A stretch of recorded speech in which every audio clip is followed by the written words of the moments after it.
ধুবুৰীত এগৰাকী বৃদ্ধৰ মৃত্যুক লৈ উত্তপ্ত পৰিস্থিতি। উত্তেজিত ৰাইজে জ্বলাই দিলে অভিযুক্তৰ ঘৰ। ধুবুৰীৰ বাঙালীপাৰাৰ নতুন ফলিমাৰী গাঁৱৰ এগৰাকী বৃদ্ধক পৰিকল্পিতভাৱে 4 চকীয়া বাহনেৰে হত্যা কৰাৰ অভিযোগ আৰু এই অভিযোগক লৈ ধুবুৰীৰ বিলাসীপাৰাত পথ অৱৰোধ কৰি ৰাইজৰ উত্তাল প্ৰতিবাদ। গাঁওখনৰ জহিৰুল ইছলামৰ বিৰুদ্ধে উত্থাপিত হৈছে এক পৰিকল্পিত হত্যাৰ অভিযোগ।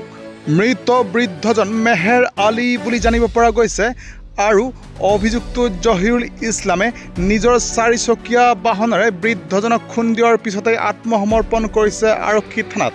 ইয়াৰ পিছতেই এই ঘটনাক কেন্দ্ৰ কৰি উত্তেজিত ৰাইজে জহিৰুল ইছলামৰ বাসগৃহত অগ্নিসংযোগ কৰাৰ লগতে পথ অৱৰোধ কৰি ফাঁচীৰ দাবী উত্থাপন কৰে অভিযুক্ত জহিৰুল ইছলামৰ। উল্লেখযোগ্য যে ৰাইজৰ অভিযোগ অনুসৰি দীৰ্ঘদিনৰ পৰাই জহিৰুল ইছলামে গাঁওখনত সন্ত্ৰাসৰ সৃষ্টি কৰি আহিছে আৰু লগতে জহিৰুল ইছলাম জড়িত আছে বিভিন্ন অসামাজিক কাৰ্যকলাপত। ৰাইজৰ অভিযোগ অনুসৰি জহিৰুল ইছলামৰ বিৰুদ্ধে বিলাসীপাৰা আৰক্ষী থানাত একাধিক গোচৰ থকাৰ পিছতো আৰক্ষীয়ে গ্ৰহণ কৰা নাই কোনো ধৰণৰ ব্যৱস্থা আৰু ওলটাকৈ ৰক্ষণাবেক্ষণ দিছে জহিৰুল ইছলামক। অৱশ্যে উত্তেজিত ৰাইজে জহিৰুল ইছলামৰ বাসগৃহত অগ্নিসংযোগ কৰাৰ পিছতেই আৰক্ষী আৰু অগ্নি নিৰ্বাপক বাহিনীৰ দল গৈ ঘটনাস্থলীত উপস্থিত হয় আৰু নিয়ন্ত্ৰণ কৰিছে এই অগ্নি।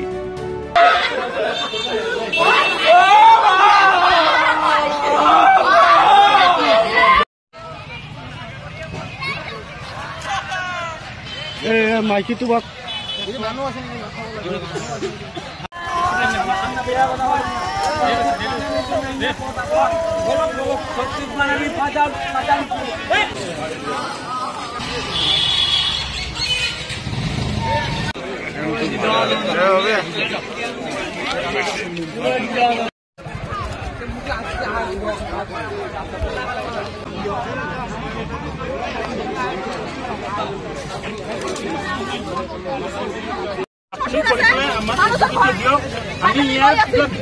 আমাৰ অসহ্য হৈছে। যদি প্ৰশাসনে তাইক ওলাই দিয়ে তেনেহ'লে আমাৰ কিমান মানুহ আছে সকলোকে লৈ যাওক। আমাৰ একো আফচোচ নাই, কাৰণ এনেকৈ থকাৰ মতো জীৱন আমাক আন নালাগে। মোৰ ল'ৰা এটা সৈনিকত মই মানুহৰ কাম কৰি ফুৰাইছো।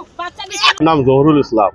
এই ইচ্ছা কিন্তু ডাইৰেক্ট মাৰি দিছে, মুখামুখি মাৰি দিছে ডাইৰেক্ট। এই তাৰ সৰু এখন গাড়ী আছে, সি ৰাস্তা দিয়ে জনে ওলাব, এই সি স্কুলৰ ল'ৰা ছোৱালী গাড়ী লগাব খোজে। এই কেইদিন বহুত মানুহ কমপ্লেইন কৰিছে, প্লাছ আমাৰ থানাতো কমপ্লেইন দিয়া আছে। থানাৰ মানুহে নুশুনে, থানাৰ মানুহে আৰু উল্টা কয় যে তহঁতই অলপ ছাইড হৈ যোৱা, ইয়াৰ লগত লাগব দৰকাৰ নাই। এই ঘটনাটো ক'ত হৈছিলে? ঘটনাটো আমাৰ বাঙালীপাৰা পাৰ্ট 1 ফলিমাৰী গ্ৰাম বুলি কয়।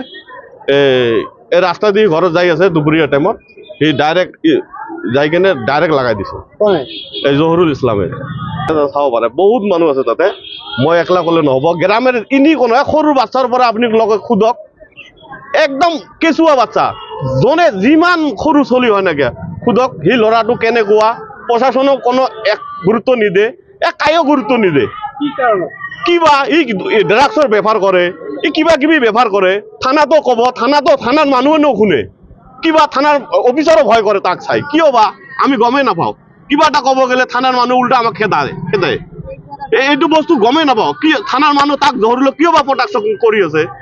আপোনালোকে থানাৰ মানুহ সোধক, যিমান অফিচাৰ আছে, যেইকেইটা অফিচাৰ আহে চবকে সোধব, ইয়াক খালি ৰিচপেক্টে কৰে। সি কি বা মেহেৰ আলী বয়স মোটামুটি 60 মান হ'ব। মানে ইচ্ছাকৃত কোনো দুখ নাই। গাঁৱৰ যিমান মানুহ আছে, বাঙালীপাৰাৰ পঞ্চায়তৰ যিমান মানুহ আছে, আপোনালোক সোধক। এটা জিপিত অকলে মই নহয় না, যিমান মানুহ আছে আপোনালোক সোধক, এটাই উত্তৰ দিব, সেই মানুহটো বদমাইছ। বিলাসীপাৰাৰ পৰা উমৰ ফাৰুক এছকে ৰিপৰ্ট, নিউজ টাইম 3।